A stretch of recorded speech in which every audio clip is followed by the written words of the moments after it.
Marcó un precedente la semana pasada cuando contaba una situación que había ocurrido en un hospital de zona sur, donde 2 personas habían perdido la vida por el consumo de achuras, puntualmente familiares entre ellos, en 2 carnicerías supuestamente distintas, se decía.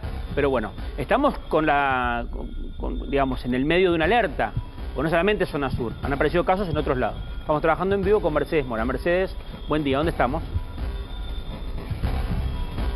¿Cómo estás, Carlos? Estamos en el Hospital de Clínica. Estoy en compañía justamente de Ramiro Heredia, que es médico clínico, que nos va a explicar un poco más sobre la salmonela, sobre la shigella, que son bacterias que existen desde hace mucho, pero que empiezan a renombrarse en los últimos días con respecto a las muertes de estas 2 personas y algunos casos más que se han presentado.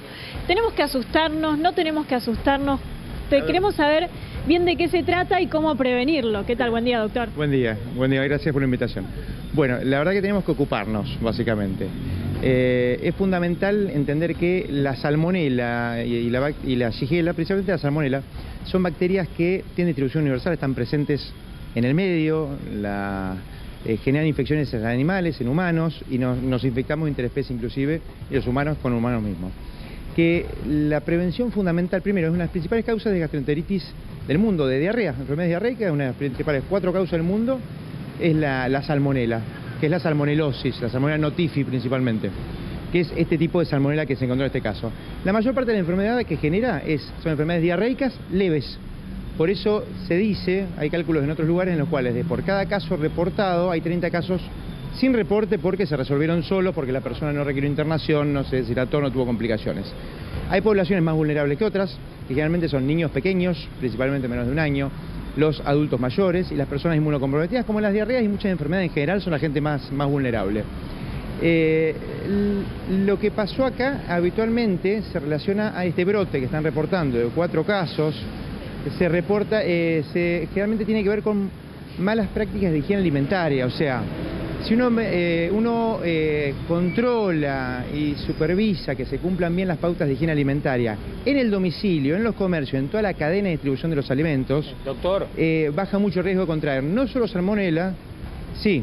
No, digo, perdón, lo interrumpo porque algo que mencionó usted recién, que esto suele darse en muchos casos y ni siquiera nos terminamos dando cuenta. Ahora, yo desde chico escuché el hecho de si lo cocinamos bien, si lo cocinamos mucho o se frisa, el frío extremo o el calor termina matando esa bacteria, ¿no? Eso que nos provoca un daño. ¿Es así o es una mentira? ¿Es un mito?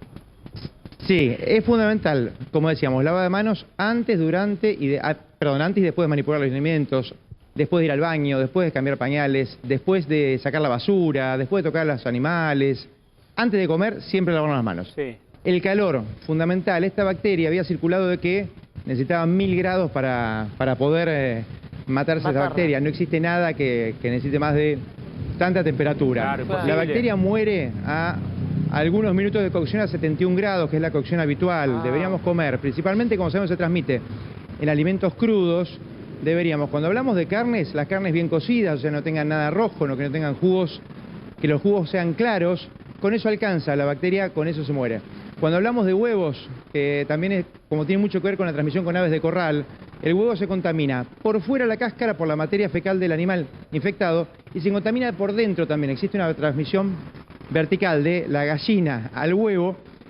Por eso es fundamental. Primero, el huevo tiene, el huevo, que es un óvulo, tiene sus mecanismos de protección contra bacterias y contra microorganismos. Pero si nosotros ese huevo lo ponemos fuera de heladera, cortando una cadena de frío, le permitimos que se cultive y se desarrolle más la bacteria y que desarrolle toxinas. Por eso es fundamental. Los huevos, primero que sean de comercios que cumplan normas, buenas prácticas de higiene. Segundo, déjame que te interrumpa con el tema de los huevos, porque los huevos no lo compra, está fuera de la heladera. En el supermercado, en el almacén de barrio, en el chino, donde uno va, no está en la heladera. Bueno, los huevos... Claro, los huevos fuera de la heladera, generalmente uno, cuando llega al domicilio con los huevos, esos huevos tienen un tiempo de tránsito en ese mostrador, debería tratar de refrigerarlos. Eso baja mucho la carga bacteriana que pueden tener y nos protege, pues estamos en contacto todos los días con un montón de virus, bacterias, parásitos, y mucho depende de a cuánta cantidad de ese microorganismo estás expuesto. Sabemos que temperaturas de freezer, temperaturas de heladera, no matan, pero sí bajan la carga bacteriana y la carga de microorganismos que comemos o que ingerimos. Entonces eso es un riesgo menos, eso, más buenas prácticas de higiene, más que el alimento, por más que no todas las bacterias y no todos los virus cambian el sabor o el olor de los alimentos, pero si el alimento huele mal, o tiene mal sabor, o tiene mal aspecto, deberíamos no consumirlo, ¿sí? Ahora, Ramiro, como una precaución más. En el caso de recalentar la comida, digo, eso no significa nada. Eso puede llegar a... Uno deja la comida dentro de la heladera. ¿Se puede incubar algún tipo de virus también relacionado a esto? Una vez que ya está cocinado, estamos fuera de riesgo. Sí. A ver, la heladera nos protege, como decíamos, baja la reproducción y baja la carga de microorganismos que está en los alimentos. El recalentado nos sirve, también baja más aún la carga de bacterias y microorganismos que hay en el alimento. Y en el caso de la salmonela puntualmente, una cocción adecuada, más de a 71 grados está bien, inclusive las carnes de pescado se pueden cocinar a 65 grados. Y la cocción de los huevos a que la yema esté dura, consistente, no esté líquida, alcanza para matar la bacteria, ¿sí? Por eso es fundamental, primero, la manipulación de los alimentos. Segundo, buenas prácticas en cuanto a la cocción, como estábamos hablando recién. Y en tercer lugar, lo que es, inclusive las cosas que uno consume crudas, tratar de lavarlas bien, desinfectarlas con agua potable, lavarlas con agua potable o agua clorada. No contaminar cruzadamente los alimentos, o sea, lo que usamos para manipular carne o alimentos crudos, no cruzar esas tablas con las mismas tablas, los mismos utensilios que usamos para las verduras, por ejemplo. Claro, que ya están para comer esas verduras, no mezclarlo con una carne cocida que ya está para comer también, claro. ¿Sí? Bueno. Es fundamental eso y después otras cosas que uno no tiene en cuenta, por ejemplo, preparaciones que son con huevo crudo, con las mayonesas caseras a veces, no pasteurizadas. Eso también tiene huevo crudo, deberíamos tratar de evitarlo, por lo menos en los grupos más vulnerables. En contexto de brote, un lugar donde hay un brote, como está pasando acá, huevo tratar de evitarlo claro, siempre. En la mayonesa. Sí, hay postres inclusive como el tiramisú que se hace con huevo crudo. Sí, varios. Otra cosa uno tiene que tener en cuenta y por ahí no tenemos tan presente. Claro. Hay que tener mucho cuidado, hay que tomar precauciones, no hay que asustarse porque este fin de semana mucha gente no compró churas, te lo dicen los carniceros. Claro. Dice, no compro churas por las dudas. Ya la semana que viene se nos pasa, compramos.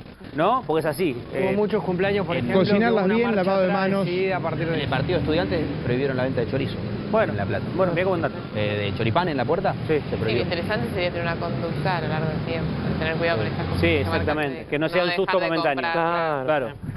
Doctor, muchas gracias, Ramiro Heredia, muchas gracias, muy amable y quedó muy claro el concepto. Gracias por la invitación. También muchas gracias a Mercedes Mora. Muchas gracias. Hasta luego.